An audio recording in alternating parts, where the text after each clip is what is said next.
นใจ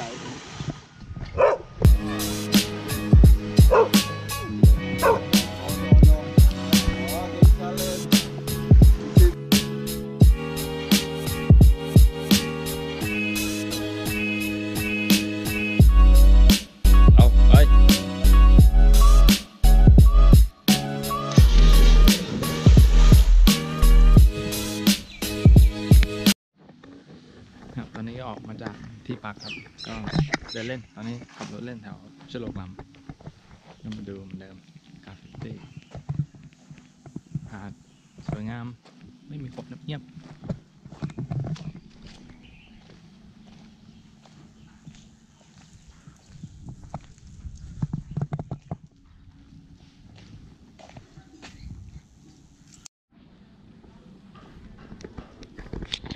เจ้าถิ่น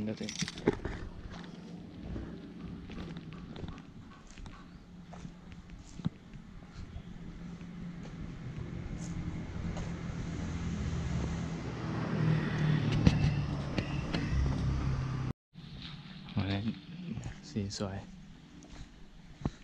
จัด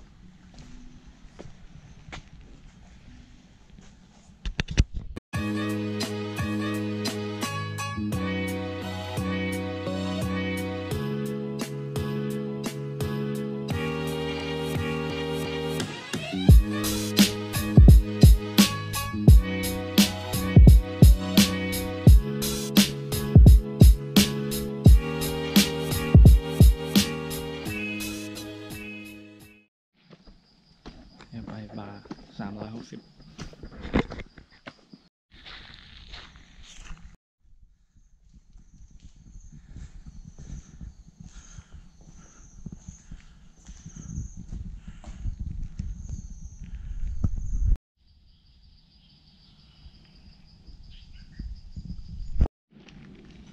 ตอนนี้เราก็มาอยู่ที่หาดคอม้านะครับทางตอนเหนือของเกาะพะงันสวยเหมือนกันนะเนี่ยดูเหมือนว่ามันจะมีแบบบางกะโหลล้างอะไรครับเราเข้าไปดู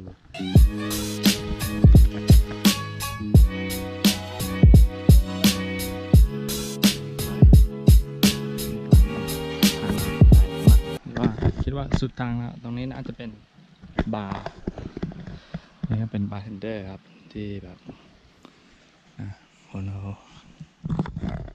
ดื่มเหล้าดื่มเบียร์นะครับปาร์ตี้ออนบีชเย้ตอนนี้ไม่มีแล้วไม่เหลือซากเลย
นั่นก็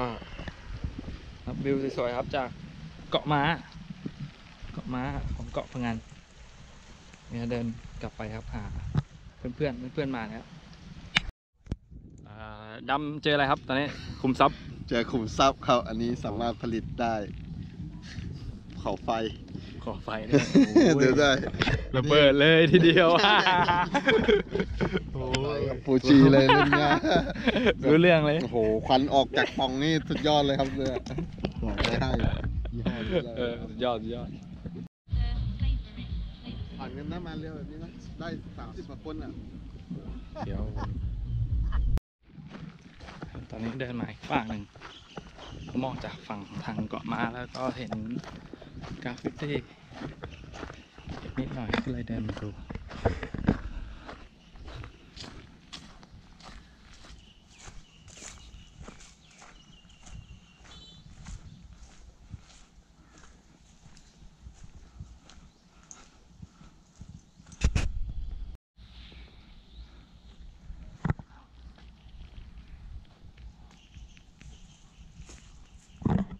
วิวดี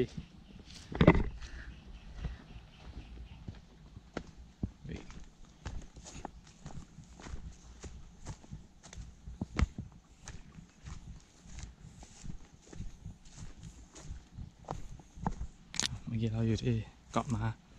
เดี๋ยวเรามาที่นี่ครับถ้าสมมติเราปวดขี้นะครับมีต่อส้วม นั่งยองได้สวยงาม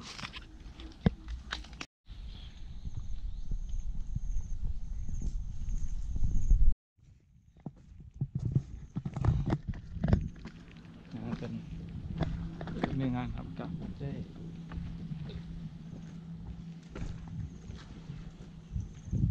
โอ้สวยมากนะ คร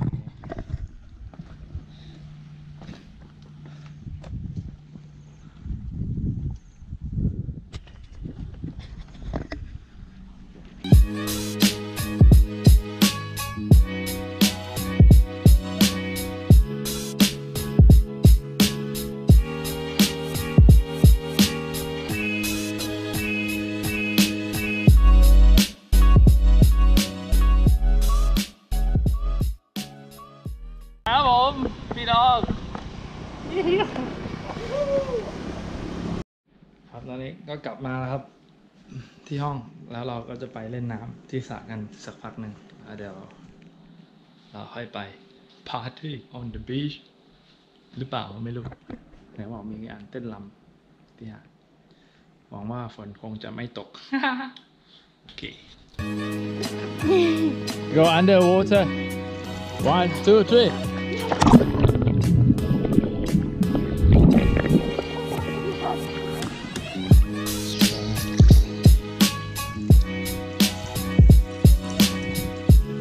สวัสดีครับวันนี้เรามาอยู่กันที่เกาะพังงานย่าคนดูครับโอ้โหวิวสวยมาก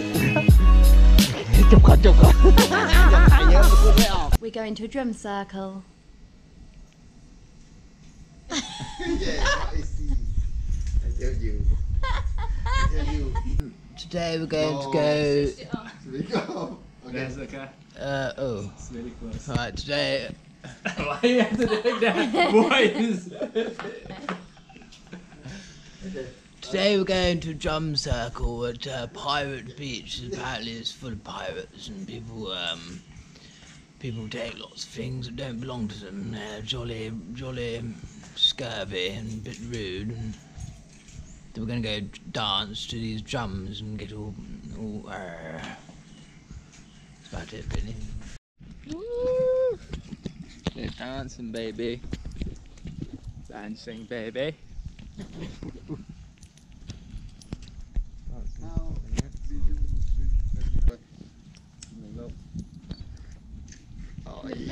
มาสักใกล้เลย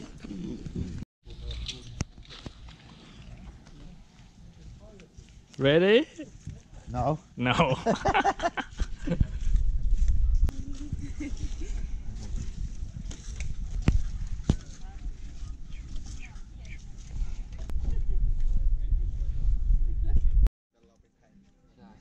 มาก็ทักก่อนเลยอ่ะ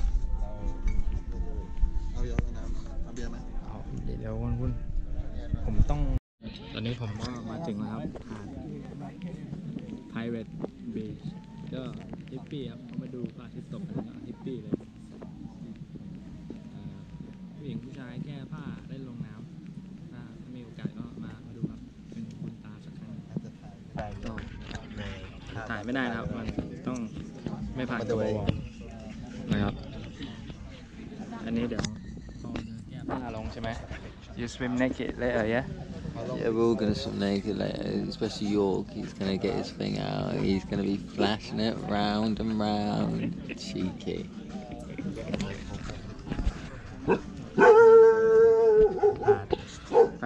ให้ดูแบบนึงโอเค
เพิ่งออกมาจากปาร์ตี้ครับ แล้วก็มากินพิซซ่า ปาร์ตี้โอเคไหมเรา โอเคป่ะ โอ้ปาร์ตี้ก็ได้อยู่ค่อยว่ากันรอบหน้าของวันนี้